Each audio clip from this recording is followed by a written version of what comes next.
I found a pregnancy test in the trash, but I'd secretly gotten a vasectomy. The next day, I overheard my wife talking to her MOM. Of course I'll tell him it's his. I did this with the first child. He didn't notice. My lover isn't ready for kids. While she was at work, I packed my stuff and left. I sent the pregnancy test to her lover's wife. She called me and said something that shocked me to my core. You ever have one of those mornings where you wake up thinking the universe finally owes you a break? Then it hands you a flaming bag of chaos instead? Yeah, that was my Tuesday. The day started off normal enough. I brewed my sad, overworked coffee that tasted like someone wrung it out of an accountant's sock, scrolled through a few headlines that made me question the species, and tried to convince myself that my marriage wasn't circling the drain. Spoiler, it was. I wasn't even looking for trouble. I was looking for toothpaste. Simple mission. But the trash can in the bathroom caught my eye, because something pink was sticking out of it, peeking through the tissue like it wanted to be found. Curiosity killed the cat. Sure, but I'm not a cat. I'm just a guy who's had a vasectomy and a questionable amount of faith in humanity. I nudged the tissue aside, and bam. There it was. A pregnancy test. 2 pink lines. Bright. Proud. Mocking me like a Vegas neon sign that said, "Congratulations, idiot." Now, I'm not a genius, but I know basic biology. And considering my sperm had been legally retired 2 years ago, sipping mojitos in the afterlife of medical certainty, this was less surprise baby and more surprise betrayal. I stared at it so long I half expected it to start talking. My first thought wasn't even rage, it was denial. Maybe she bought it for a friend? Maybe it's a prank? Maybe I'm in one of those hidden camera shows where they test if husbands are gullible morons? So I did what any rational man would do. I sniffed it. Don't ask me why. Maybe I thought it would smell like deceit or lemon-scented lies. But no, that thing was real, used, and glowing like a radioactive truth bomb. I stood there, toothbrush in hand, looking at that stick like it held the meaning of life. My brain tried to reboot itself. I even heard that Windows error sound in my head. 2 lines. 2. Meaning positive. Meaning pregnant. Meaning someone's been auditioning for the role of daddy in my absence. Here's the part that really hits you in the gut, the timeline. We hadn't exactly been active lately. Not since Claire started her wellness journey, which apparently involved yoga pants, endless girls' nights, and a mysterious glow that definitely wasn't from our dim bedroom lamp. And me? I just thought we were in a slump. You know, marriages go through phases. Except this phase apparently came with bonus DNA. Downstairs, I heard her humming. Not just any humming, happy humming. Like a Disney princess high on denial and fresh deceit. She was making breakfast, probably avocado toast, because nothing says modern betrayal like smashed green fruit on overpriced bread. I walked to the top of the stairs, holding the pregnancy test like it was evidence in a murder trial. She was wearing that pink robe I bought her last Christmas, the one she said made her feel feminine and soft. Yeah, turns out soft doesn't mean loyal. She looked up, saw me standing there, and smiled that smile, the one that used to make me forget why I was mad. "Morning, babe," she chirped, flipping eggs like life was perfect. I almost said it right then. "Whose baby, Claire?" But my mouth didn't cooperate. Instead, I just stared at her, and it hit me. If I asked right now, she'd lie. She'd put on that innocent face, do that little head tilt, and gaslight me so hard I'd start questioning if my vasectomy was just a vivid dream. So I did something I'm not exactly proud of. I smiled back. Yeah, I smiled at the woman who'd just turned my life into a reality show. "Morning," I said, setting the test on the counter like a ticking bomb wrapped in plastic. She didn't notice.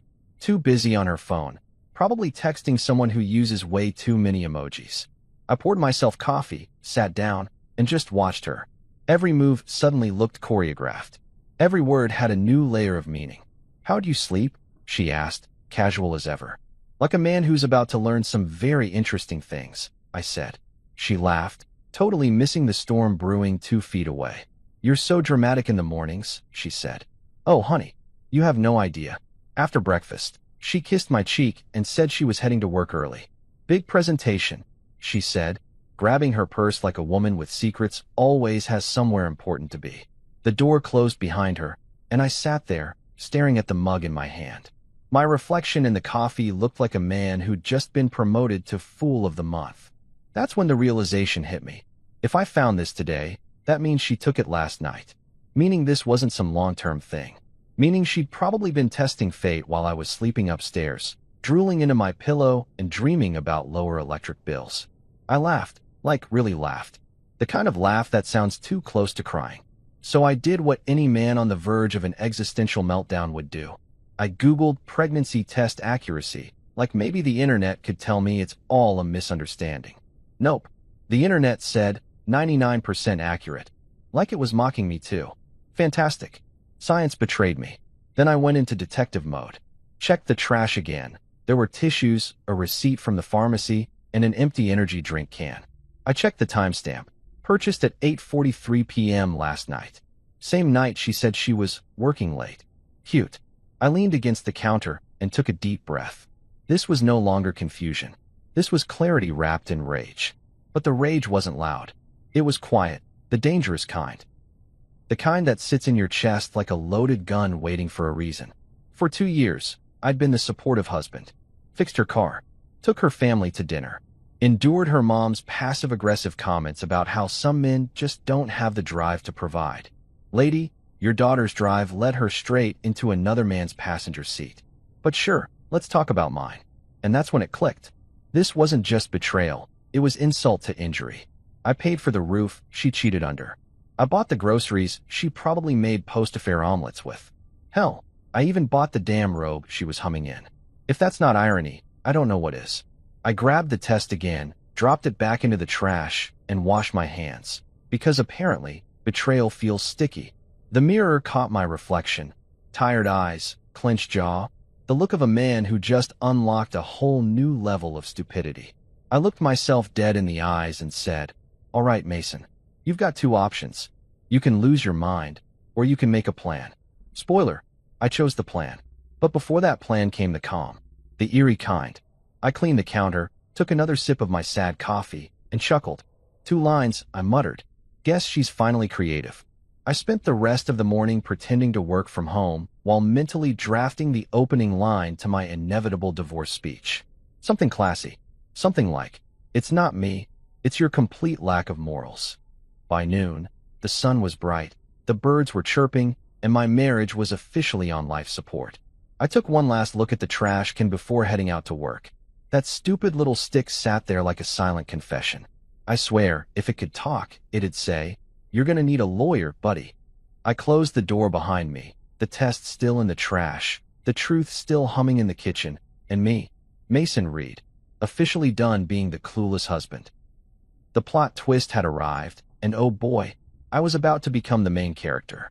You'd think after discovering a pregnancy test that practically screamed, "You're not the daddy," the universe would give me a day off. Maybe a cosmic coupon for free emotional stability or something. Nope.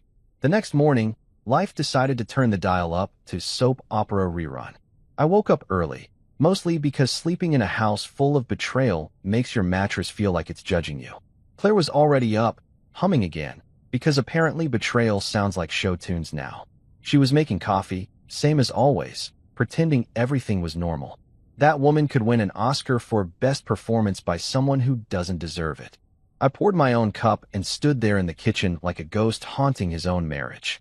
I didn't say a word. I just watched her talk about her meeting at the firm, her new client, her crazy schedule. Every word out of her mouth sounded like a lie wrapped in a Target brand apology.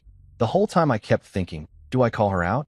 Do I just say, "Hey, remember my vasectomy and basic human biology?" But no, I wasn't going to give her the satisfaction of seeing me lose it. I'd play it cool, like a man preparing to drop the calmest nuke in history. She left for work around 8, perfume cloud following her like deceit in liquid form. I sat down, checked my emails, and tried to convince myself to focus on something else. Then I heard her voice. At first, I thought it was an echo, but it wasn't. She'd left her phone on the counter, still connected to her earbuds. The call was coming through the Bluetooth speaker in the living room. A faint, tinny version of her voice floated through. And that's when I realized she wasn't talking to me. She was talking to her mom, Margaret, the woman who once told me I look like the kind of man who owns too many flannels. What does that even mean? Anyway, I froze mid-sip. Claire's voice, casual and confident, filled the room like an evil podcast I didn't subscribe to. Of course I'll tell him it's his, she said. My brain short-circuited. Coffee halfway to my mouth, I stopped moving. Then she laughed. Mom, please. It worked the first time. He didn't notice then either. Mason's not exactly detail-oriented. Detail-oriented? Excuse me, I once organized our spice rack alphabetically and labeled the damn flour. My heart pounded like a marching band with bad timing. The first time? The first time? Her mom's voice came through faintly, that nasal tone that could peel paint off walls. And your lover? What if he finds out? Claire sighed like she was the victim here. He's not ready for kids, Mom. He's got his own marriage to worry about. Oh, for the love of all that's holy. So not only was she cheating now, she'd done it before. And, icing on the humiliation cake, I'd apparently been raising another man's kid this whole time. I stood there so long the coffee went cold and started tasting like despair. I didn't even move. Just stared into nothing, listening to my wife lie about me like it was her cardio routine. He's so sweet, she continued. Too sweet. I'll tell him after the baby's born. Maybe. Sweet. Oh, she didn't mean that as a compliment. She meant naive, stupid, gullible. Like I'm the kind of guy who'd thank the delivery driver who runs over my foot. I should have stopped listening. I really should have. But my inner masochist decided, nah, let's hear the full destruction of your self-esteem in HD. Margaret said something about keeping up appearances, about not embarrassing the family. And Claire, bless her black heart, said, don't worry, I've got it handled. Mason's too predictable. He trusts me completely. If I'd had a shot of whiskey in that moment, I'd have invented a new Olympic sport called emotional sprinting to the bottle. When the call ended, I stood there like a man rebooting after being hit with bad Wi-Fi. My mind was racing. My wife. My life. My kid. Maybe not even mine. It's the kind of revelation that makes your knees weak and your pride pack its bags. I remember glancing at the family photo on the wall. Claire, me, and little Emma, all smiling at the beach last summer. I thought about her tiny hand holding mine as we built sandcastles, her laugh when she dumped a bucket of water on my head. And now, suddenly, I was wondering if biology had just walked out of that picture entirely. I didn't break anything, didn't yell, didn't even cry. I just went numb, like my emotions decided to call in sick. I sat down at the dining table, staring at the salt shaker because it was the only thing in the room that hadn't lied to me. My phone buzzed, Claire texting me, love you, have a great day, with a heart emoji. Oh, the audacity. The emoji looked like it was mocking me. I typed you too, but deleted it before hitting send. I wasn't ready for confrontation. Not yet. If I asked now, she'd twist it. She'd make it about me, about how I don't trust her, or always assume the worst. Nah, I'd wait. Play it smart. Let her dig her own grave. So I went to work like nothing happened, but everything felt different.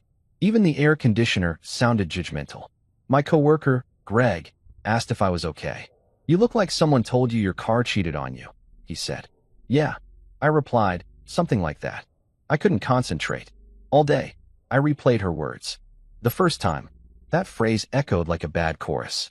Every time my phone buzzed, I half expected another lie to jump out of it. At lunch, I scrolled through our old photos, looking for clues I'd missed. Maybe a glance, a weird smile, a pattern. And damn if I didn't start seeing it, the little things. The late nights, the networking dinners, the sudden wardrobe upgrades. Claire didn't get a raise, she got an affair with benefits. By 5 p.m., I was running on caffeine, heartbreak, and pure spite. I went home, but couldn't face her yet. So I parked around the corner like some rejected spy and just watched the house. She pulled into the driveway 10 minutes later, singing along to the radio like her life was a musical. I waited until she went inside before heading to the nearby gas station to grab a drink. The clerk must have sensed my vibe because he didn't even ask for small talk. Just handed me my beer and nodded like, yeah, man, whatever it is, you look betrayed. I sat in the car, cracked open the can, and thought about everything. The test, the call, the lies. My daughter, God, Emma. If she wasn't mine, did it change how I felt about her? The answer was instant. No. She was mine in every way that mattered. But Claire? She was dead to me. She just didn't know it yet. When I finally walked into the house, she was on the couch, laptop open, pretending to work. She looked up and smiled. Hey babe, she said. Rough day. Yeah, I said. You could say that. She patted the seat beside her. Come sit. Oh, if only she knew how badly I wanted to throw that couch out the window. Instead, I sat, calm and polite. She leaned her head on my shoulder, scrolling through her phone, probably texting her lover. I looked down at her manicured hand resting on my arm and thought, you have no idea what's coming, do you? That night, lying in bed beside her, I stared at the ceiling while she slept soundly. I could hear her breathing, steady, peaceful. The same woman who'd just discussed lying to me on the phone like it was her weekend hobby. I wanted to wake her up, to make her confess right there. But that would have given her power. No, I wanted control. I wanted strategy. As the clock ticked past midnight, I made my decision. Tomorrow, I'd start packing. Not my anger, that I'd keep, but my clothes, my laptop, my dignity. Because I realized something in that moment. Sometimes silence isn't weakness. Sometimes it's the sound of someone sharpening their revenge. I turned my head to look at her, her hair spread out across the pillow like a halo made of hypocrisy. Sleep well? I whispered. Tomorrow's going to be interesting. The thing about betrayal is, once you've heard your wife casually discuss lying about your paternity scorecard with her mother, you stop seeing her as human. You start seeing her as a badly written character in your own movie, when you're finally done watching. I woke up the next morning with a plan forming, like a hangover made of clarity. Claire was in the shower, humming again. Of course she was. The woman could soundtrack her own downfall and still think it's a love song. I lay there, staring at the ceiling, feeling that calm before the storm. Not the kind where you cry into your pillow and listen to sad songs. No, this was the I'm about to become a legend in my own divorce kind of calm. When she got out of the shower, wrapped in a towel, I smiled. Yeah, smiled. The kind of smile villains give right before the hero realizes he's been outsmarted. Morning, babe, she said, water dripping from her hair, eyes all soft and innocent. I wanted to ask, innocent from which man exactly? But I didn't. I just said, morning. You doing okay? She nodded, kissed my cheek, and went to get dressed for work. I watched her pick out a blazer that matched her deceit. Expensive, sleek, and fake. As she left, she called out, don't forget to pick up Emma after school. The irony hit me like a tax audit. Will do, I said, voice steady, like I wasn't internally plotting an exit so clean it would make Houdini jealous. I heard the door shut, the click of her car key, and then silence. That was it. The last morning I'd ever pretend to be her husband. I got up, pulled on a t-shirt, and looked around the bedroom. Our bedroom. The same one where we'd celebrated anniversaries, argued about finances, and apparently hosted ghosts of infidelity past. I grabbed my duffel bag from the closet, the one I usually used for weekend trips, and started packing. Not the angry, throw everything in a trash bag kind of packing. No, this was strategic, calculated. Every folded shirt was a statement. I'm leaving, but I'm leaving neatly. I started with the essentials. Laptop, check. Chargers, check. Passport, because who knows, maybe I'd fake my death in Belize later. Check.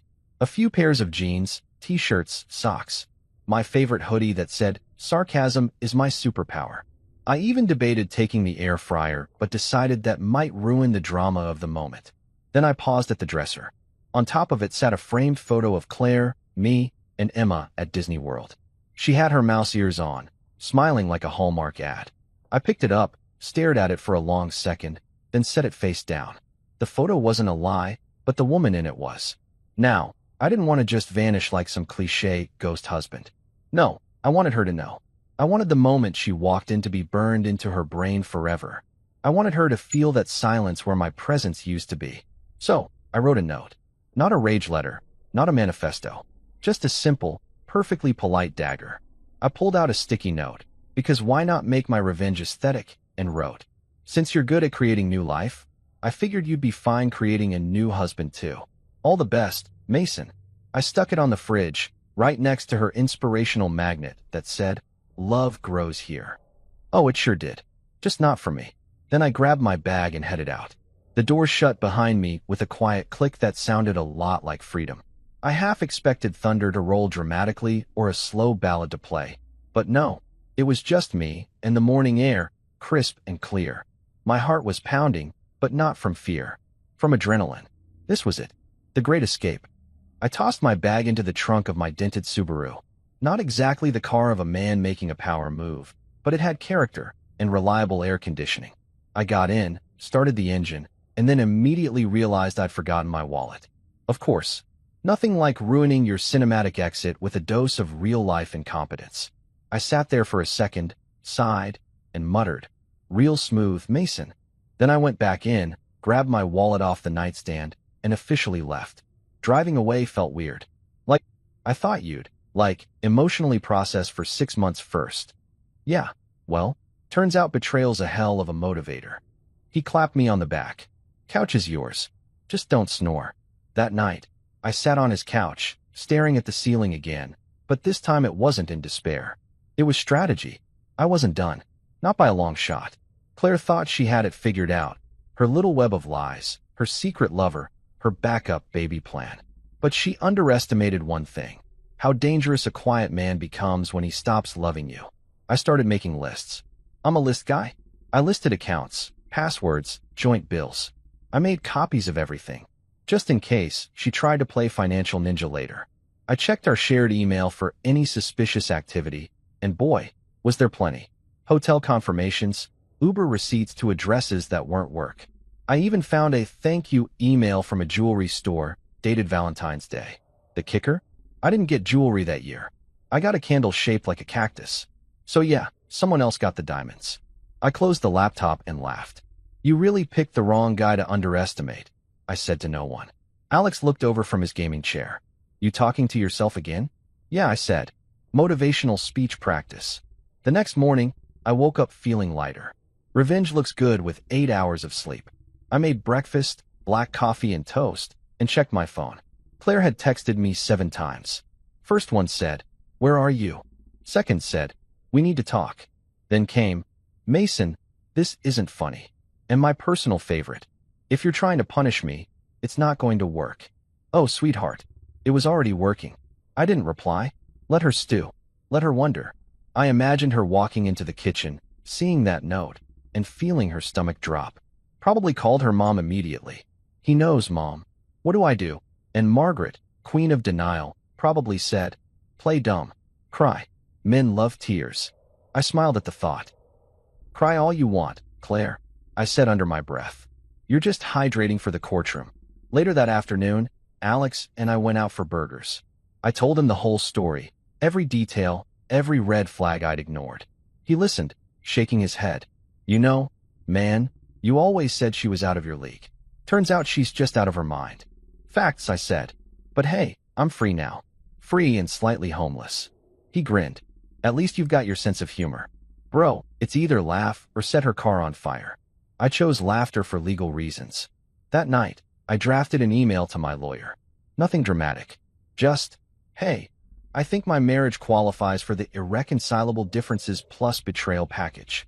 I hit send, leaned back, and sighed. Done. Before bed, I checked Claire's social media, because I'm not a saint. She'd posted a quote on her story. "Sometimes you have to lose something to realize what you had." Oh, she was already entering her poetic villain era. Cute. I replied with a private message. "Yeah, sometimes you have to lose something to realize what you deserve to lose." Then I blocked her. As I lay there, I realized something. I didn't feel broken. I felt rebuilt. Like betrayal had burned down my house. But now I had the blueprint to build a castle.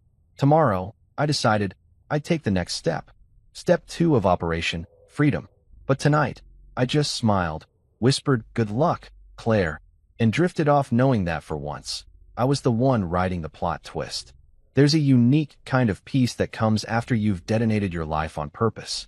It's quiet, freeing, and slightly terrifying. Like that moment after you've thrown a grenade and realized you forgot to duck. That was me the morning after I left Claire.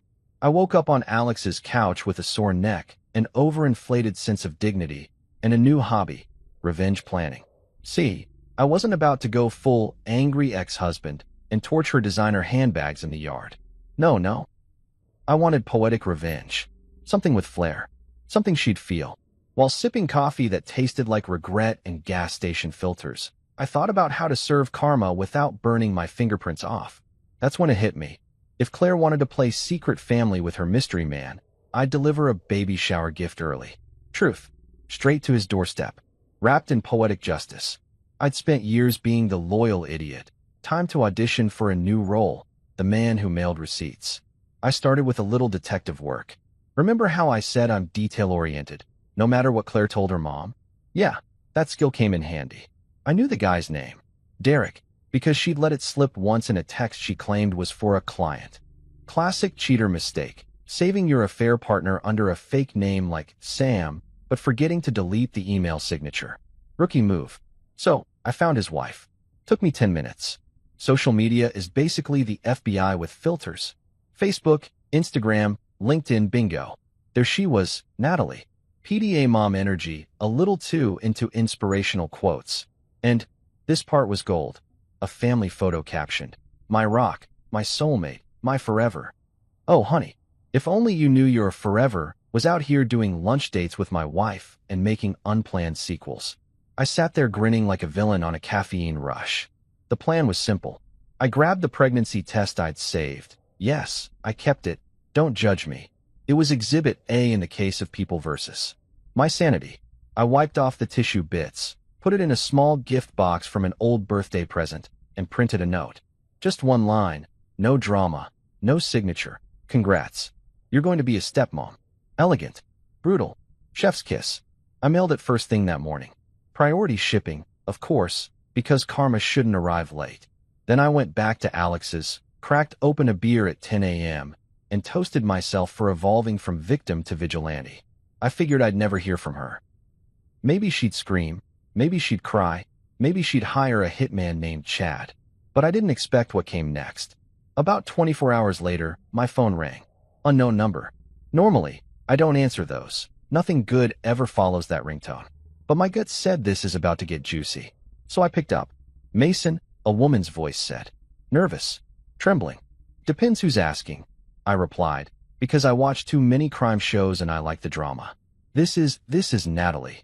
Oh, the other betrayed half of the double feature. Showtime. I leaned back, trying to sound calm even though my pulse spiked like I'd just opened a text that started with "We need to talk." Hey, Natalie. Guess my package arrived. She exhaled shakily. Yeah, it did. There was a pause. Heavy, quiet, the kind that carries 1,000 emotions you don't want to unpack in public. Then she said, "You need to know, Claire's not the only one lying." For a second, I thought she meant Claire faked the pregnancy too, and I was about to pop champagne. But her tone said otherwise. Okay, I said cautiously, you've got my attention. Enlighten me. She hesitated. My husband, Derek, he's been cheating on me too. Well, yeah, I said, maybe a little too dry. That's kind of why we're on the phone, right? No, she said quickly. Not just with your wife. There are others. I sat up. Others, as in 2 others.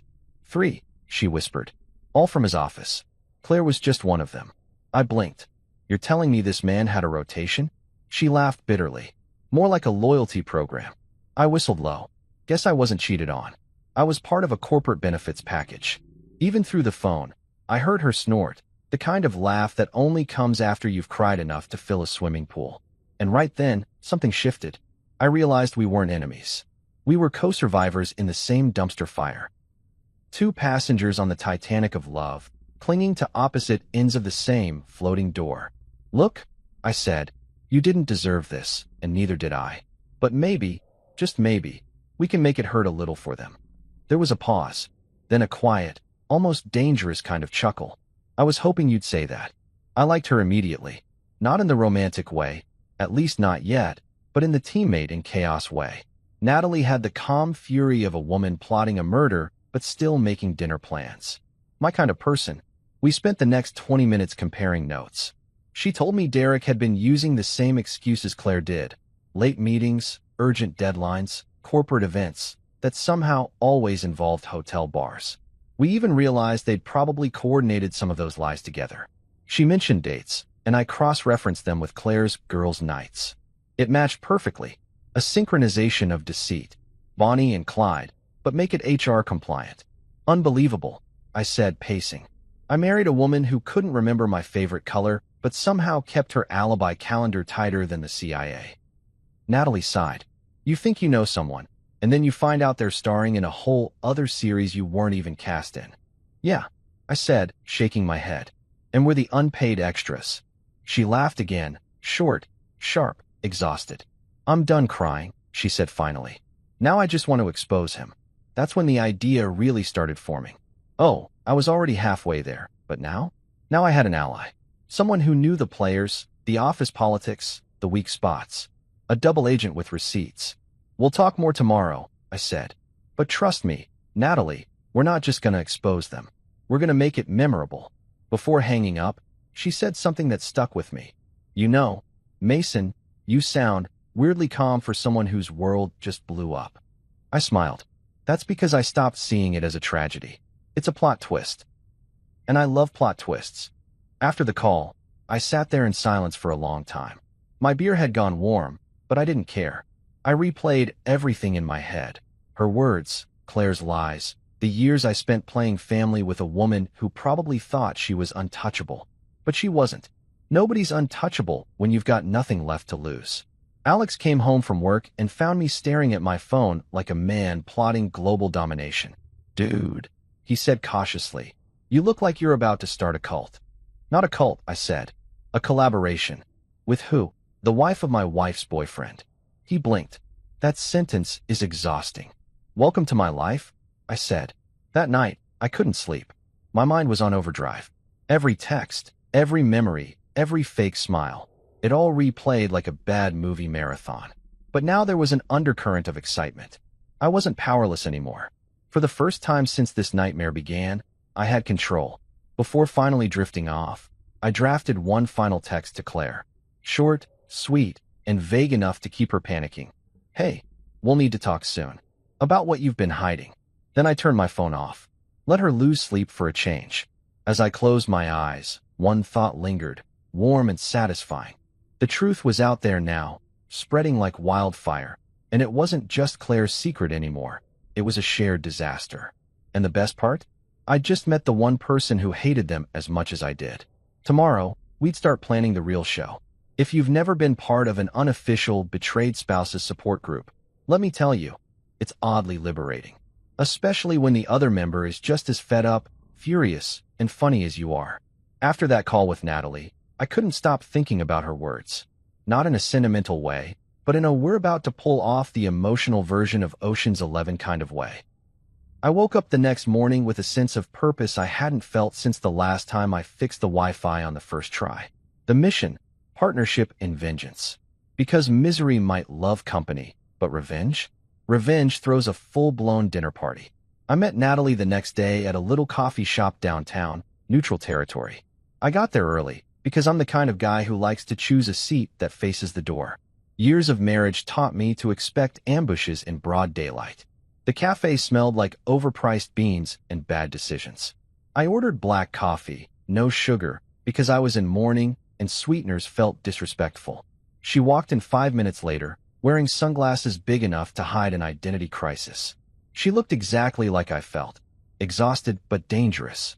She spotted me immediately, hesitated for half a second like she was debating running away, then came over and sat down. You must be Mason, she said, removing her glasses. You must be Natalie, I replied, offering a handshake that turned into one of those awkward half-hug things people do when they've been trauma-bonded through adultery. Up close, she had that quiet composure people get when they've cried themselves out, but are now fueled purely by caffeine and wrath. We didn't even start with small talk. So, she said, sipping her latte, our spouses are garbage. Recyclable garbage, at best, I said. But I'm open to composting them for the environment. That broke the ice. She laughed, really laughed. For the first time, I could tell. It wasn't the polished, polite laugh of a woman used to pretending at cocktail parties. It was the laugh of someone finally done giving a damn. She opened her purse and pulled out her phone. I brought evidence, she said, scrolling with purpose. Screenshots, photos, receipts. Derek's been careless. She turned the screen toward me, and I swear my soul briefly left my body. There he was, Mr. Smooth cheating salesman, kissing Claire in a hotel lobby like they were auditioning for a Hallmark movie called Adultery in the afternoon. I whistled low. Wow, they really didn't even try to hide it. Oh, it gets better, she said, swiping again. That was Valentine's Day. Funny, I said. I got a cactus that day. Guess she was trying to be symbolic. She smiled grimly. He used the same restaurant for multiple affairs. Look, see the timestamp? Same table, 3 different women. I leaned in, shaking my head. Man's running a buffet of bad life choices. We sat in silence for a moment, just letting the absurdity settle in. 2 strangers, bonded by betrayal, sipping overpriced coffee while dissecting photographic evidence of the world's least imaginative cheaters. So what's your endgame? She finally asked. Honestly, I don't want money. I don't want closure. I just want them both to choke on their lies in a public setting with good lighting.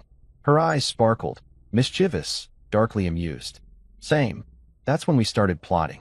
At first, it was theoretical, like, wouldn't it be wild if we exposed them at their office? Or imagine renting a billboard.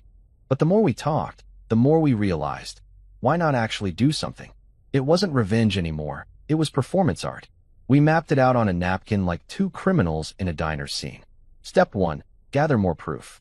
Step 2, time it perfectly. Step 3, deliver maximum humiliation. She mentioned Derek's company had a fancy quarterly dinner coming up. Partners, spouses, even the CEO would be there. Claire would definitely go as his +1, because irony apparently turns her on. I leaned back, grinning. A dinner, huh? A public stage? That's perfect. Natalie smirked.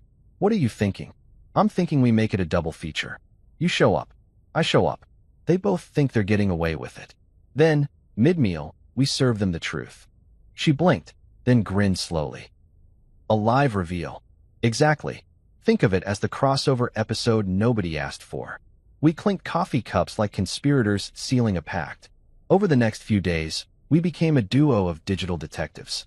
Natalie was the brains. She had access to Derek's corporate calendar and could track his every fake meeting.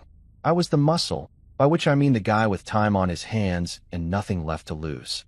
She'd text me updates. I'd verify them with my own petty research, and together we built a dossier that would make a private investigator blush. Screenshots, receipts, GPS timestamps. We even found hotel invoices charged to Derek's company card. Rookie mistake, my guy. Adultery and embezzlement in one package, HR's dream combo. In between all that, we talked.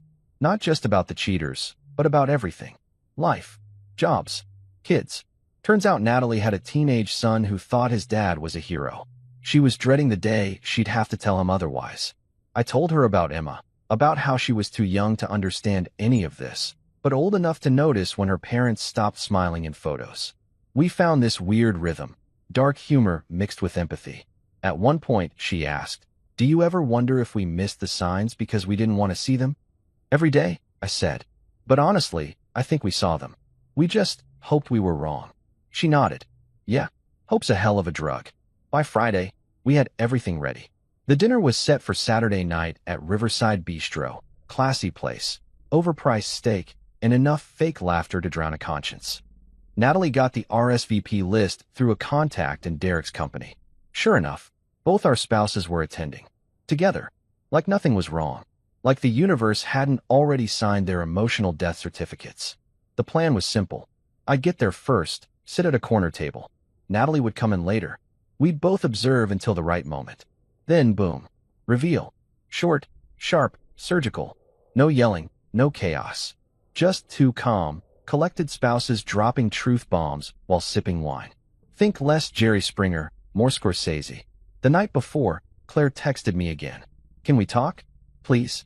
You're being childish." I stared at it for a long time, then replied, "You're right. I'll see you soon." No context. Let her think it was reconciliation. The next morning, Natalie called. "You sure about this?" "Never been surer," I said.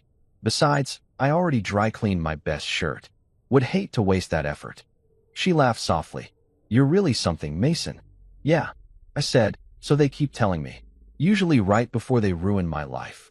Saturday came fast.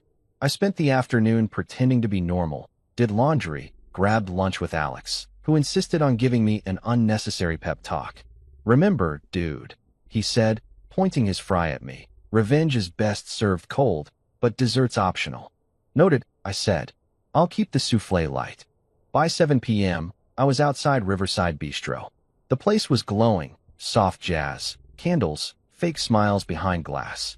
I walked in, told the hostess my reservation name, Reed, party of one, and took my seat near the back. I ordered whiskey, neat. I wanted to look calm enough to confuse the devil himself. 5 minutes later, they walked in. Claire in a navy dress, Derek in his smug suit. They looked perfect, coordinated, like a commercial for betrayal perfume. She glanced around, nervous but smiling. I watched her from the corner of my eye, a quiet storm in human form. They sat down across the room, laughing over wine. My chest tightened, but not from pain, anticipation. Then Natalie walked in. Elegant, composed.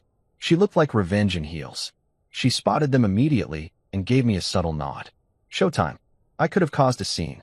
Could have flipped the table, yelled, "You cheated," like a soap opera extra. But no, I wanted precision. I stood, drink in hand, and walked over, every step deliberate. The sound of my shoes echoed just enough for Claire to look up, and when our eyes met, I saw it. Recognition, panic, guilt, the trifecta. "Mason," she stammered. "What are you doing here?" "Oh, you know," I said, swirling my glass. "Just thought I'd drop by. Family dinner, right?" Before she could respond, Natalie appeared beside me, calm as ever. Derek went pale. "Natalie, what? How?" She smiled coldly. "Hi, honey. Small world, isn't it?" You could have heard a pin drop. Every head turned. I leaned forward slightly, raised my glass, and said, "To family secrets and DNA tests that don't lie." The waiter froze mid-step. Someone gasped. Claire's face drained of color faster than my love for her. Derek looked like a man trying to Google how to disappear. Natalie placed a folder on the table, slid it toward him, and said, "You might want to read that before HR does." The silence stretched, thick and heavy, before collapsing into chaos. Claire started whispering frantic excuses. Derek stammered about misunderstandings. I just stood there, sipping whiskey, enjoying the kind of peace only poetic justice brings. Natalie looked at me, smiled slightly, and whispered, "We did it." "Yeah," I said. "We really did." Then I turned, left some cash on the table, and walked out without looking back. Behind me, I heard Claire's voice cracking, Derek's chair scraping, Natalie's heels clicking. But I didn't care. Outside, the cool night air hit me like freedom. I lit a cigarette, even though I don't smoke, just because the moment demanded it. Sometimes revenge doesn't taste sweet. Sometimes it just tastes right. You'd think after detonating your marriage in front of a live audience with mood lighting and background jazz, you'd feel nothing but peace, right? Like the credits would roll, music would swell, and I'd ride off into the sunset with my dignity strapped to the hood of my Subaru. But nope. Turns out revenge has an aftertaste, bittersweet, smoky, and weirdly addictive. The next morning, I woke up in Alex's apartment feeling like I'd swallowed a battery. It wasn't regret, it was energy. Pure, vengeful caffeine. I'd spent years being the understanding husband, the guy who shrugged off late nights and mystery perfume. But now I was the guy who just publicly ended 2 marriages with 1 toast and a calm grin. You'd think that'd be enough. But my brain had already started whispering, what's next? See, the problem with chaos is once you taste control again, you want seconds. I made myself coffee, checked my phone, and sure enough, there it was. 17 messages from Claire. The first few were desperate. "Where are you? Please call me." Then they turned defensive. "You didn't have to humiliate me. It's not what you think." Then finally, my favorite stage, rage. "You're cruel. You've ruined my life." I stared at the screen, took a sip of my coffee, and smiled. "I didn't ruin your life, Claire," I muttered. "I just showed it to you in HD." I ignored her and opened a new chat. Natalie. If Claire was a storm, Natalie was the eye of it. Calm, calculating, and strangely therapeutic to talk to. I texted her, "Morning, co-conspirator. Any nuclear fallout on your side?" She replied almost instantly, "Oh, it's biblical. Derek's been suspended pending an HR investigation. His mistresses found out and started a group chat. It's chaos." I snorted my coffee. "A group chat?" I wrote back. "What's it called, Adultery Anonymous?" She sent a laughing emoji and said, "Pretty much. They're trading stories." Turns out he was giving the same Valentine's card to multiple women. I had to stand up and pace just to burn off the adrenaline. The man had cheated in bulk. Good Lord, I muttered. This guy treats women like subscription boxes. Then Natalie dropped the real bomb. His company is talking about pressing charges. misuse of funds, falsified travel claims. Apparently, all those work trips with Claire were billed as client expenses. I stopped dead. You're telling me my wife's affair was on the corporate budget? Yup. Derek's about to learn what audit really means. I laughed so hard I had to put my cup down. It was karmic justice on steroids. Claire had always loved the finer things. 5-star hotels, fancy wine, the illusion of status. And now all those little luxuries were coming with a bill she couldn't pay. I texted back, remind me to send HR a thank you card. But underneath the jokes, I could feel something shifting. It wasn't just about payback anymore. It was about clarity. The kind that only comes after your whole life explodes and you're left sifting through the ashes for pieces worth keeping. That afternoon, I met up with Natalie again. This time at a diner. Not some fancy cafe, just a greasy spoon that smelled like bacon and second chances. She looked better than before. Sharper. Lighter. Like someone who'd finally stepped off the emotional treadmill. Morning, partner, I said, sliding into the booth. Morning, chaos magnet, she said, smiling. We ordered coffee, black for me, half cream and sugar for her, and she pulled out her phone again. So, here's where we stand, she said, all business. Derek suspended. HR's digging into his records. And as of this morning, Claire's company is aware of her involvement. My eyebrows shot up. How? She smiled slyly. Let's just say one of Derek's other girlfriends works in the same office and decided to do a little whistleblowing. Oh, that's beautiful, I said. Corporate karma at its finest. Yeah, she said. Claire's been called in for a discussion with HR. Apparently, sleeping with a married man on company time is frowned upon. I chuckled. Who knew? She leaned forward, resting her chin on her hand. So what about you? What's next for Mason the Avenger? I shrugged. Honestly, I'm thinking about an extended vacation from all things human. Maybe buy a cabin somewhere quiet. Live off coffee and self-respect. She grinned. That sounds boring. Boring's underrated, I said. You ever notice how peaceful boring people look? Like they're not waiting for someone to stab them in the emotional kidney. She laughed, and for the first time in a while, it didn't sound bitter. You're funny, she said. You ever think about doing stand-up? Already lived it, I said. It's called marriage. We both cracked up, and for a moment, the world didn't feel heavy. Then her expression softened. You know, Mason, you're handling this way better than I expected. Thanks, I said. It's all sarcasm and caffeine. My coping strategy is 70% dark humor and 30% denial. She smiled, but there was something in her eyes, empathy, maybe even admiration. Still, she said, I'm glad we did this together. I don't think I could have handled it alone. Yeah, I said quietly. Me neither. We sat there for a while, just two broken people slowly realizing they weren't broken anymore. Just reassembled differently. When I got back to Alex's later, he was on the couch eating cereal straight from the box. So, he said through a mouthful of cornflakes, did you two plot world domination again? Close, I said. Corporate enlightenment. He raised an eyebrow. You're scaring me with how calm you are? Are you sure you're not secretly a hitman? Trust me, I said, flopping down next to him. If I were, I'd have started with Claire's mother. He laughed so hard he nearly choked. Oh man, Margaret would never see it coming. What do you mean? I'm not the main character. We both lost it. It felt good, laughter without tension. For once, I didn't feel like a victim. I felt like a man who'd survived something wild and come out sharper. That night, I opened my email and saw one from Claire. Subject line, please just hear me out. Against my better judgment, I clicked. It was long, pages of justification, guilt, nostalgia. She wrote about how she didn't mean for it to happen, how she felt lonely, how Derek understood her ambition. It was the same recycled nonsense cheaters pull from the universal script. But one line stuck out. I know what I did was wrong, but you humiliated me in front of everyone. I sat back, stared at the screen, and laughed out loud. Oh, poor you, I said. However will you recover from facing consequences? I hit reply and typed, Claire, you weren't humiliated. You were unmasked. There's a difference. Then I deleted it. She didn't deserve a response. Instead, I opened my texts and messaged Natalie. Hey, you busy? She replied, not really. Why? Just curious if you're up for one last act of poetic closure. Define closure. Public, mildly legal, emotionally satisfying.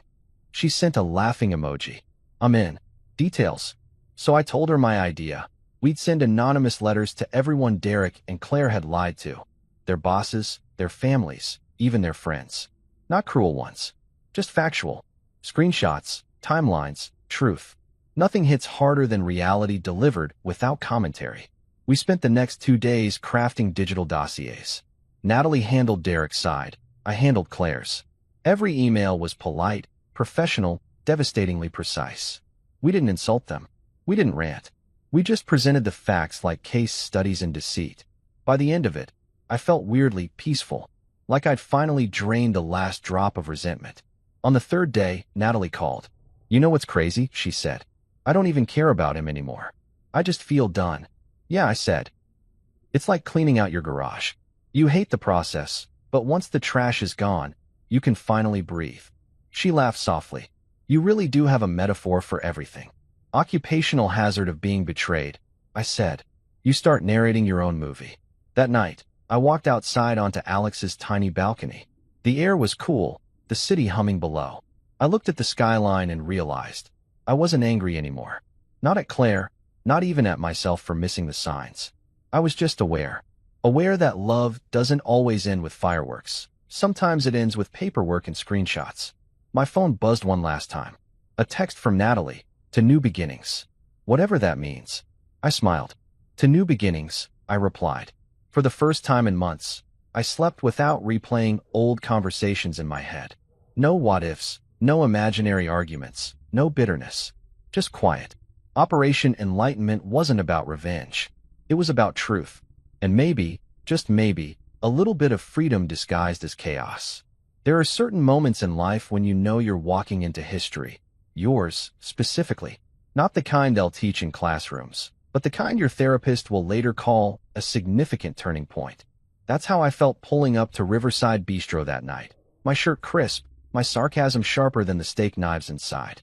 The place was glowing like it had something to prove. Dim lights, clinking glasses, fake laughter echoing through the windows. I'd been here before with Claire, back when I thought the worst secret she kept was how expensive her skincare routine really was. Funny how life ages you faster than wrinkles. Natalie and I had planned this down to the minute. We met outside, looking like two people who'd finally graduated from the University of Betrayal with honors. She was in a black dress that could make an apology look confident, and I'd gone with a navy suit, the same one I wore at our wedding. Call it poetic. You ready for this? She asked, smoothing her hair like we were about to walk onto a stage instead of into emotional crossfire. Ready? I've been rehearsing this in my head for days, I said. Let's make Shakespeare proud. Inside, the restaurant was packed. It smelled like butter, arrogance, and money. Every table was filled with people pretending their lives were better than they actually were. A perfect setting for truth to make a surprise appearance. The hostess led us to our table, strategically positioned across the room from Derek and Claire. They were already there, laughing over wine. So oblivious I could have sworn Karma herself was standing behind them, filing her nails. Claire looked radiant, of course. Betrayal must be her skincare secret. Derek, on the other hand, had the smug grin of a man who'd gotten too comfortable juggling lies. Natalie leaned in and whispered, God, look at them. You'd never know they blew up 2 families. Oh, I'd know, I said. That's the same smile she gave me when she maxed out my credit card on wellness retreats. We didn't rush it. No, this kind of performance needed pacing. Let them laugh. Let them drink. Let them think life's good. When the waiter came by, I ordered the most expensive whiskey they had and a steak I didn't plan to finish. Natalie smirked. Big spender tonight, huh? House money, I said. Technically, half of this is financed by her moral bankruptcy. By the time the entrees arrived, it was time. Derek reached across the table to squeeze Claire's hand, and I swear I could hear a violin playing somewhere. I stood, glass in hand, and walked toward them. Natalie followed, calm as ever, like a spy on a mission. Heads turned as we approached. There's something magnetic about quiet fury in a suit. Claire's smile froze mid-sentence when she saw me. Mason, she stammered, eyes darting like a cornered politician. What are you doing here? Oh, you know, I said, swirling my drink. Just thought I'd check out the dinner special.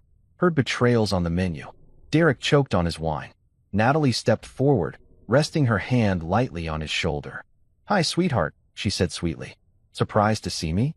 The color drained from his face faster than free champagne disappears at a wedding. Natalie, this isn't. Don't, she said, cutting him off.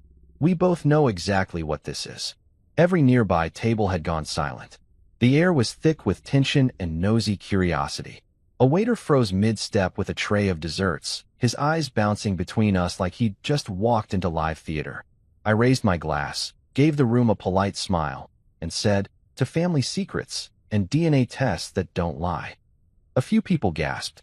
One older man coughed into his soup. Claire's lip trembled. Derek looked like he wanted to crawl under the table and start a new life in the sewer system. Natalie leaned in close to Derek and whispered, "Check your email. HR's very curious about your travel expenses." Then she turned to Claire and said, "And maybe next time you want to play mistress, pick someone with better taste in wine." Claire stood up, her voice shaking. "Mason, please, not here." "Oh, absolutely here," I said. "You love an audience, don't you? Consider this your encore."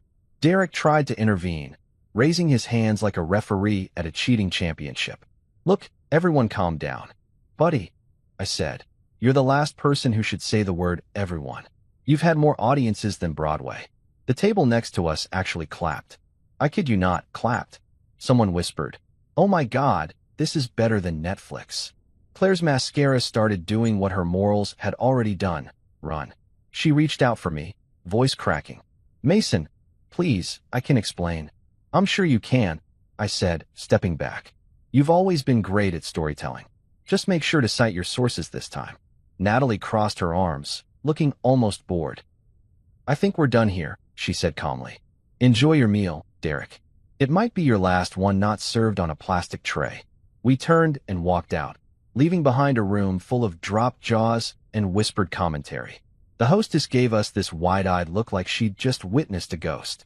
I smiled and said, "Table's all yours if you want to see what self-destruction looks like up close." Outside, the night air hit like freedom. Cold, crisp, honest. Natalie exhaled, a little shaky, then grinned. "That went better than expected." "Yeah," I said. "I'd call it a 5-star meltdown. Great ambience, solid performance, and a satisfying finale." She laughed, leaning against the railing. "You think they'll recover?" "Oh, they'll try," I said. "But from now on, every fancy dinner they attend will come with flashbacks and panic attacks. That's the kind of trauma you can't refund." We stood there in silence for a bit, watching cars pass, letting the adrenaline fade. I realized then that revenge isn't loud, it's quiet. It's the stillness after the explosion, when all that's left is truth. Natalie looked at me, her expression softening. "You know, Mason, we actually did it. We took back control." "Yeah," I said. "Guess we should start a club or something." She smiled. "Double Betrayal Club. Meetings at diners. Membership free, sarcasm mandatory." I laughed. "I'd join." We said our goodbyes, and as she walked away, I watched her disappear into the night. Stronger, freer, done. I got into my car, started the engine, and caught my reflection in the rearview mirror. For the first time in years, I didn't look like a man surviving his marriage. I looked like a man who'd survived himself. I pulled out of the parking lot and headed home, the radio low, the city lights streaking past like new beginnings.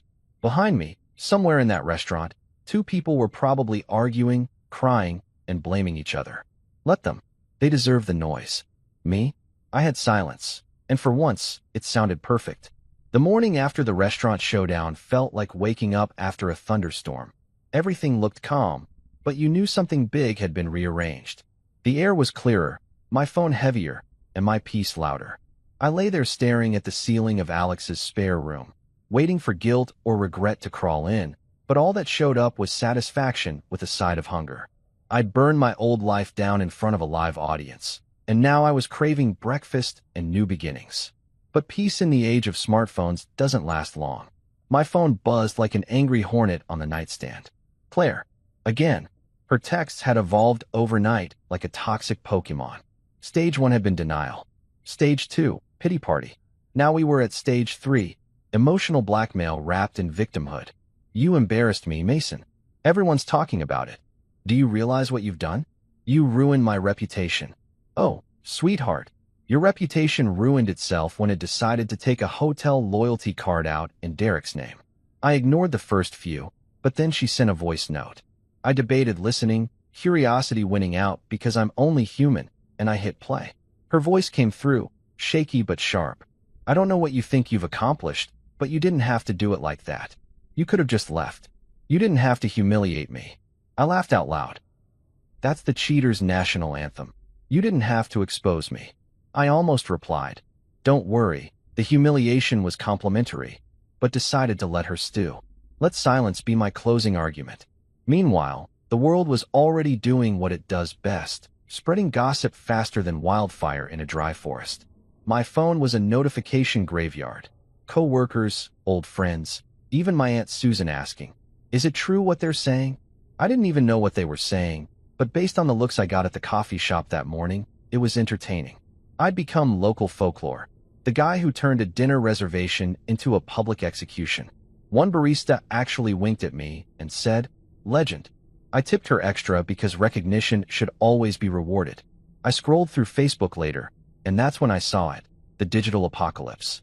Someone had recorded part of the confrontation at Riverside Bistro. The video was titled "Cheating Couple Gets Exposed at Dinner. Wait for the twist." Over 20,000 views overnight. I clicked play. There I was, calm as a monk, whiskey in hand, toasting to family secrets. The camera caught everything: Claire's shock, Derek's panic, Natalie's precision strike. It even ended with the audience clapping. In the comments section, people were eating it up like popcorn. This is Oscar-worthy. Mason is a king.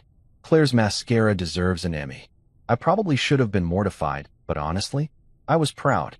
I'd gone viral for the first time in my life, and I didn't even have to dance or lip-sync to do it. I called Natalie that afternoon. She answered on the second ring, laughing before I could even speak. "You've seen it, haven't you?" "Oh, I've seen it," I said. Apparently, I'm an internet folk hero now. There's even a meme of me raising my glass with the caption, "To all the red flags I ignored." She cackled. "That's amazing. Derek's been in hiding all morning." HR put him on indefinite leave while they review his expense reports. 3 of his side flings have already posted cryptic quotes about liars getting what they deserve. It's like watching a Greek tragedy unfold in LinkedIn posts. "And Claire?" I asked. "Oh, she's not doing great," Natalie said, and there was no apology in her tone. Her company caught wind of everything. You know how corporate PR loves a clean image. She's been pulled from her accounts. Apparently, she tried to claim it's a private matter, but someone forwarded the video to HR. I whistled. "So, that's what we call a career adjustment." "More like a free fall," she said, sipping something. I could hear the ice clinking through the phone. "You realize we accidentally created a cautionary tale, right? We're the reason every cheater in a 50-mile radius just turned off their location sharing." "Good," I said. "Let them live in paranoia. It's cardio for the soul." We talked for another hour, swapping updates and snark like co-workers in a very petty office. But beneath the humor, there was this quiet sense of something else: vindication. For once, the truth wasn't hidden behind fake smiles and polite lies. It was out there, messy and loud, and we didn't have to carry it anymore. By evening, I decided to check my email. Bad idea. 50 unread messages, most of them from people I barely knew. One from my old boss. "Mason, I heard what happened. Drinks on me sometime. You're my new hero." Another from my neighbor. I knew that woman was shady. Her recycling bins were too organized. People love tragedy, but they worship poetic justice. Then came the cherry on top. A text from Claire's mother, Margaret, the woman who'd spent years implying I wasn't ambitious enough for her daughter. "Mason," she wrote, "I don't approve of how you handled this, but I can't say she didn't deserve it." I laughed so hard I had to sit down. Even Margaret had turned on her. If your mother-in-law starts siding with your ex, that's God personally stamping case closed on your life. A few days passed, and the internet storm started to settle. Claire moved out of our house, finally. I hadn't gone back since leaving, but Alex told me she'd been there, packing boxes and crying dramatically for the neighbors. One even called me to say she was sobbing in the driveway for 30 minutes. I said, "Yeah, she's rehearsing for her next lie." But the silence that followed, that was something else. For years, my life had been filled with her noise, her music, her perfume, her fake apologies. Now, there was peace. Not emptiness, not loneliness, just quiet. I cooked dinner without anyone complaining about seasoning. I watched my shows without judgment. I even started sleeping better, though I still woke up sometimes expecting the smell of her vanilla candles. It's funny how betrayal teaches your brain to expect chaos. Natalie and I kept in touch. We weren't romantic. Not yet. Anyway, but there was a strange bond there. We'd been through the same fire, and somehow we'd come out less burnt, more polished. She'd send me updates every few days. Derek's officially fired. One of his mistresses tagged him in a self-love post. The irony is breathtaking. Then one afternoon, she called me, her voice breathless. "You're going to want to hear this," she said. "Claire just posted an apology on social media." I grabbed my laptop faster than I've ever moved in my life. The post was long, tearful, and grammatically offensive. She wrote about making mistakes, about how painful lessons lead to growth, and, of course, about how she never meant to hurt anyone. Comments were brutal. "Girl, you meant it. He deserved better. You should have left when you realized you were just background noise in someone else's story." My favorite one said, "She cheated with a man who got fired. That's not romance. That's poor investment strategy." I nearly spit out my drink. Later that night, Natalie texted, "Guess Karma's working overtime." "Good," I replied. She always was a workaholic. But it wasn't all jokes. There was a strange moment of reflection, too. Because for the first time, I didn't feel the need to get even. The score had been settled. The world had seen the truth, and I didn't have to lift another finger. I was free, really free. Still, closure's a funny thing. You don't realize you have it until you stop rehearsing arguments in your head. I stopped imagining what I'd say to her if we met again. I stopped needing her to understand my pain. I even stopped checking if she'd texted.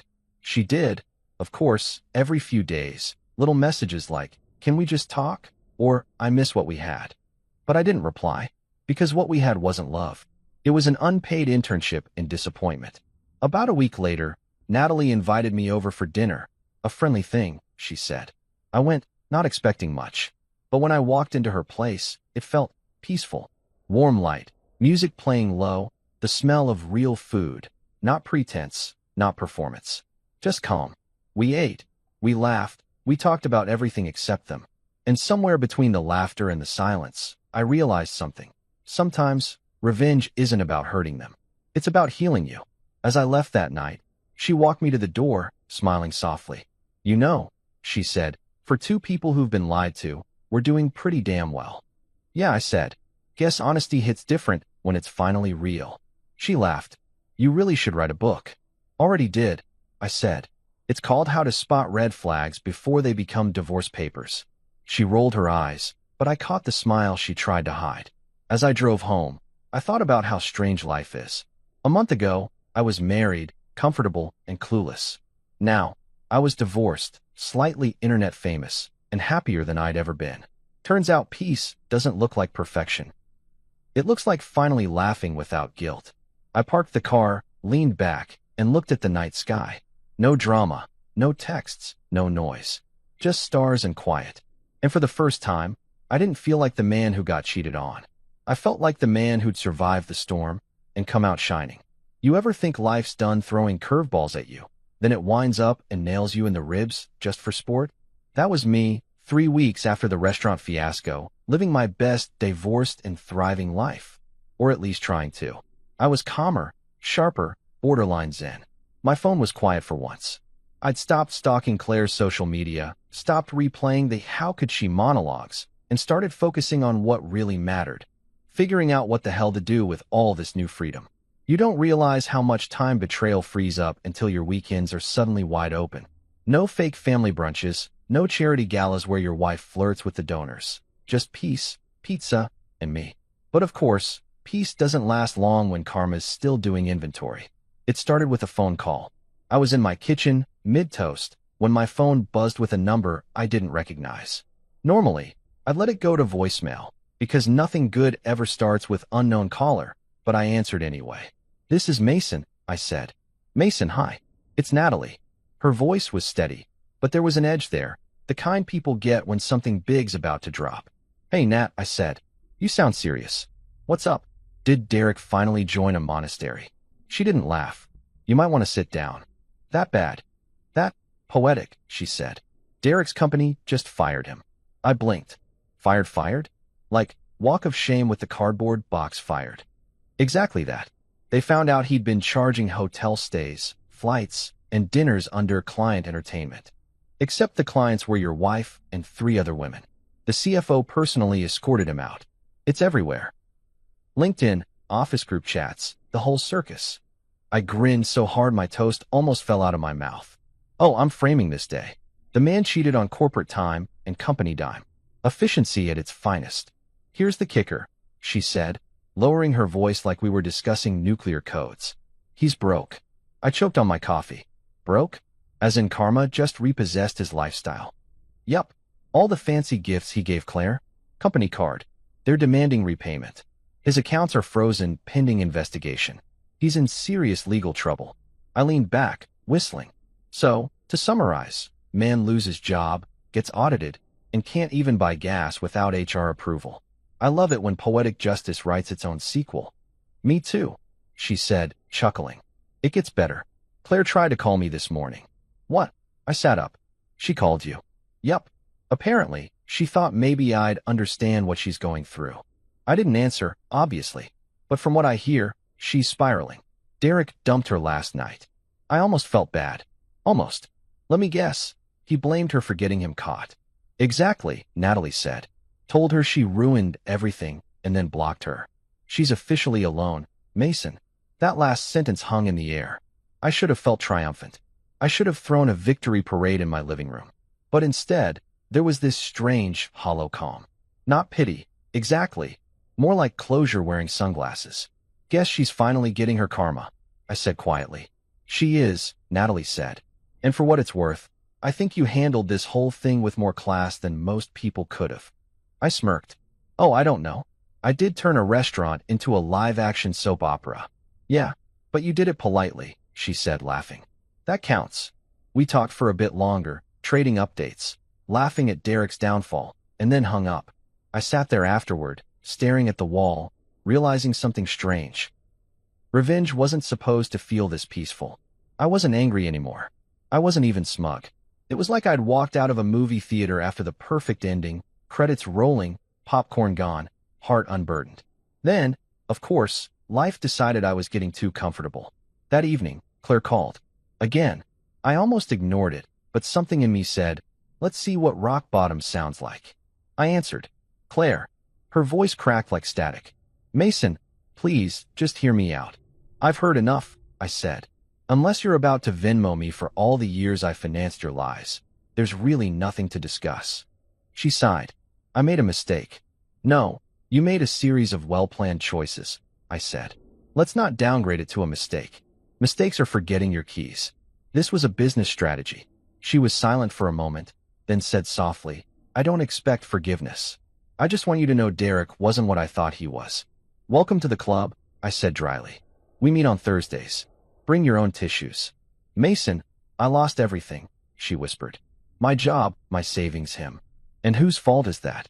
I know, she snapped suddenly. But you don't have to be cruel. Cruel? I laughed. You think this is cruel? Claire, you called my love predictable while lying in another man's hotel room. Cruel is what you did. This is me finally living in peace. She started crying then, the kind of sob that used to make me cave. Not this time. I felt nothing. Just distance. I just wanted to say I'm sorry, she whispered between tears. Good, I said.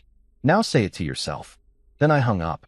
I stood there for a minute, phone still in my hand, waiting for guilt to kick in. It didn't. I wasn't cold. I was done. There's a difference. It's the kind of emotional stillness that feels like standing on a cliff and realizing the fall won't kill you anymore. Over the next few days, the gossip died down. Derek vanished from the professional world. Claire disappeared from social media, and the internet found new people to roast. The storm was over. But then, one night, Natalie called again, her voice trembling, not with sadness this time, but disbelief. You won't believe this, she said. Derek's being sued by his company. Misuse of funds, fraud, all of it. And the news just hit the local business sites. I pulled the article up as she spoke. There it was, headline in bold. Executive fired after embezzlement investigation. Company funds used for personal affairs. His photo looked like a man regretting every decision that led him there. Claire's name wasn't mentioned, but she didn't need it to be. Everyone already knew. I texted Alex the link. He replied, "This is better than Netflix." Natalie sighed on the line. "I guess it's really over, huh?" "Yeah," I said. Their whole little empire of lies finally collapsed. There was silence for a moment. Then she said softly, "You know, Mason, we both deserved better. But at least now, we can actually find it." That hit me harder than I expected, because she was right. Somewhere along the way, between all the chaos and sarcasm, Natalie and I had stopped being co-conspirators and started being something else. Friends, sure, but maybe something deeper. Something forged in the fire of betrayal and tempered by laughter. I wasn't sure what to call it yet, but it felt real. And real was enough. Over the next week, we started meeting up more. Coffee turned into dinner. Dinner turned into late-night walks. It wasn't romantic at first, just two people rediscovering what honesty felt like. She had this way of making sarcasm sound warm, and I had a way of making her laugh even when she swore she'd forgotten how. One night, while we were sitting on a park bench eating takeout, she said, "You ever think about how weird this is? If our exes hadn't cheated, we never would have met." I grinned.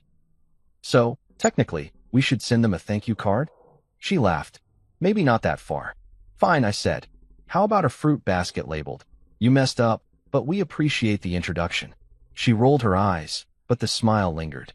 "You know, Mason, for a guy who's been through hell, you're surprisingly optimistic." "I'm not optimistic," I said. "I'm realistic. I've seen rock bottom. Everything else is just bonus content." We laughed again, and for the first time in what felt like forever, I realized my laughter wasn't sarcastic. It was genuine. The kind that comes from healing, not hiding. A few nights later, I got an email from a journalist. She wanted to interview me about public exposure and emotional justice. Apparently, my restaurant performance had sparked a trend. People were staging truth reveals of their own. "You're a cultural moment," Alex joked when I told him. Mason Reed, the patron saint of poetic revenge. I declined the interview. I didn't need fame. I had something better: peace, closure, and the growing suspicion that maybe, just maybe, something good was finally blooming from all the wreckage. A week later, Natalie texted, "Dinner Friday? My treat this time." I smiled. "Only if we toast to irony again." "Always," she replied. So yeah, life had twisted, turned, crashed, and somehow landed exactly where it needed to. Derek was broke, Claire was broken, and me? I was fine. Better than fine. I was free. Sometimes, fate doesn't punish people. It rearranges the cast list. You know that weird calm that hits after a tornado? When everything's wrecked, but the air smells cleaner. That was my life 3 months after the chaos. The world had moved on, and shockingly, I had too. My name wasn't trending anymore. The video had stopped circulating, and Claire had gone full ghost. I hadn't seen her since the Restaurant of Revelation, though she'd sent a grand total of 19 emails, 4 voicemails, and 1 handwritten letter that started with "Dear Mason" and ended with "I hope someday you'll forgive me." I didn't read past line 3. I didn't need to. Forgiveness wasn't for her. It was for me, and I'd already given it. To myself, for staying too long in something that was killing me slowly with politeness and good intentions. Life got quieter, and quieter, I learned, is wildly underrated. I sold the house, too many ghosts in those walls, and moved into a downtown apartment with a balcony that overlooked the city skyline. The kind of view that makes you think you've made it, even if all you did was survive better than expected. My evenings were simple: bourbon, takeout, maybe a bad movie, definitely peace. I even bought a new couch, gray leather, modern, comfortable enough for existential reflection and mid-afternoon naps. But moving on isn't just about letting go. It's about building something new with better materials. Enter Natalie. Our double betrayal club, friendship turned into something that didn't need a name, but felt damn near perfect. We didn't rush it. We didn't even label it. We just existed together in this weird post-apocalyptic dating landscape, where honesty was sexier than mystery. Some nights, we'd just sit on my balcony, talking about everything and nothing. She'd tell me about her son, about how he was handling the truth. I'd talk about Emma, how she was still the only person who could melt me with a hug and a "Daddy, you're funny." Yeah, Emma. Turns out she was mine after all. Claire had sent over the paternity results during one of her desperate apology phases. I didn't open it right away. I let it sit there in my inbox like a landmine, afraid of both possibilities. But one night, after too much whiskey and a pep talk from Alex, I finally clicked it. And there it was, 99.9% match.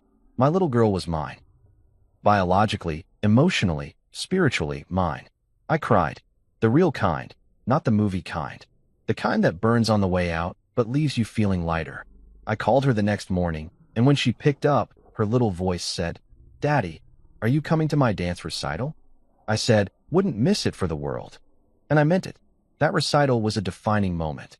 Picture this, a gym full of parents with iPhones, kids spinning in sparkly costumes, and me, front row, pretending not to tear up while Natalie sat beside me, smiling like she'd seen a man rebuilt from the ground up.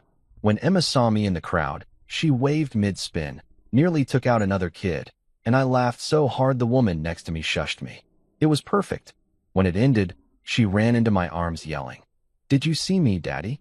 I said, "You're the best dancer in the world."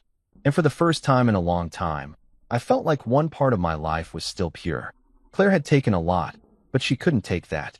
Speaking of Claire, she reached out again a week later, because apparently, shame has no expiration date. This time, she wanted to meet in person for closure. Translation: she needed reassurance that she wasn't the villain in her own story. I told her, "Closure's a solo activity, Claire. Try journaling." Then I blocked her number for good. It felt like signing the final page of a long, terrible book I never wanted to reread. Meanwhile, Natalie and I were slowly turning into something that resembled a relationship, if a relationship was built on trust, banter, and mutual PTSD. We made each other laugh, which is the best kind of therapy. One night, over takeout sushi, she looked at me and said, "You know, for two people whose marriages exploded, we're weirdly functional." I raised my glass. To dysfunction done right. We toasted, and the laughter filled the room like music. It wasn't all perfect, of course. Healing never is. I had days when I still got angry for no reason. When a random perfume scent would trigger a memory I didn't want. When guilt would whisper, "You could have fixed it sooner." But Natalie had a way of grounding me. "You don't owe anyone the version of you that suffered," she told me once. That line stuck with me. It became my mantra. A few months later, we took a trip. Colorado. Mountains, clean air, the kind of silence that makes your thoughts sound less angry. We hiked, we joked, we got lost once. My fault, obviously. And at the top of Mount Elbert, we just stood there, looking out at miles of horizon. "You ever think about how small we are?" she asked. "Constantly," I said. "But lately, it feels less terrifying." She smiled, leaned her head on my shoulder, and I swear, for a brief second, the world made sense again. We didn't post about it. We didn't need validation. This wasn't revenge, it was redemption. There's a difference. Revenge ends with applause. Redemption ends with peace. I finally understood that. When we got back, I started getting calls from reporters again. Apparently Derek's company's scandal had gone federal. "Would you like to comment on your involvement?" one asked. I said, "Yeah, my comment is I don't care. Good luck with your subpoenas." Then I hung up. Claire's name popped up in the news too, briefly. She'd left town. Rumor had it she moved to another state, started a small business. Something vague like holistic coaching, which felt ironic, considering she'd never been able to heal anything in her life, least of all herself. But I didn't hate her anymore. I didn't wish her ill. I just didn't wish her anything. Indifference is underrated. It's peace without effort. One evening, Natalie invited me to her place for dinner. Homemade pasta, candles, music from some jazz playlist. It felt intentional. After dinner, we sat on her couch, her son asleep upstairs, and she looked at me with that same glimmer she'd had at the restaurant, the one that said she was about to drop something profound. "Do you ever think," she said slowly, "that maybe all of this, everything, was supposed to happen?" I tilted my head. "You mean the lies, the heartbreak, the betrayal?" "Yeah," she said softly, "because it led us here." I thought about that. About all the nights I'd stayed up angry, all the mornings I'd replayed the pain. And now here I was, sitting beside someone who'd survived the same storm and somehow found her way to the same calm shore. "Maybe you're right," I said. "Maybe the universe just wanted to give us a better co-star." She laughed. "You always have a line, don't you?" "It's my coping mechanism," I said. "That and bourbon." We sat there for a while, comfortable silence, her hand eventually finding mine. It wasn't fireworks. It wasn't some cinematic kiss under the stars. It was quiet, steady, real. And that's the thing about love after betrayal. It's not about intensity. It's about consistency. I didn't need grand gestures anymore. I just needed peace that stayed. By the time spring rolled around, my life looked nothing like it had before. I'd started a small contracting business with Alex. Turns out being an electrician and an emotionally scarred ex-husband gives you great project management skills. Business was good, life was steady, and Natalie and I were happy. Not the movie kind of happy, though we're fine sitting in silence eating takeout while watching reruns kind of happy. The real kind.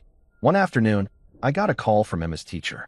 "Mr. Reed," she said, "your daughter wrote an essay about her hero, and she picked you." I laughed, caught off guard. Really? Did she mention my poor dance skills or my excellent pancake technique? The teacher chuckled. "No," she wrote, "my daddy is brave because he didn't let sadness make him mean." That hit me like a punch straight to the heart. I thanked her, hung up, and sat there in my truck for a solid 5 minutes, trying not to cry like a Hallmark dad. That was it. That was everything. A few nights later, I sat on my balcony, city lights flickering below, Natalie's laughter echoing from the kitchen as she burned garlic bread again, and I realized something profound. The storm had been worth it. Every lie, every tear, every moment I thought I was breaking, it all led here. To laughter, to freedom, to the quiet certainty that I was okay. Better than okay.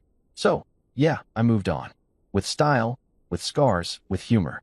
I moved on knowing that heartbreak doesn't define you, it refines you. And if you're lucky, it introduces you to someone who makes peace feel like home. I raised my glass that night, to new beginnings, to clean exits, to the beautiful mess of second chances. To life, I said out loud, smiling to no one in particular. And to never mistaking comfort for love again. Because sometimes, the best revenge isn't proving them wrong. It's becoming so unbothered they don't even exist in your story anymore.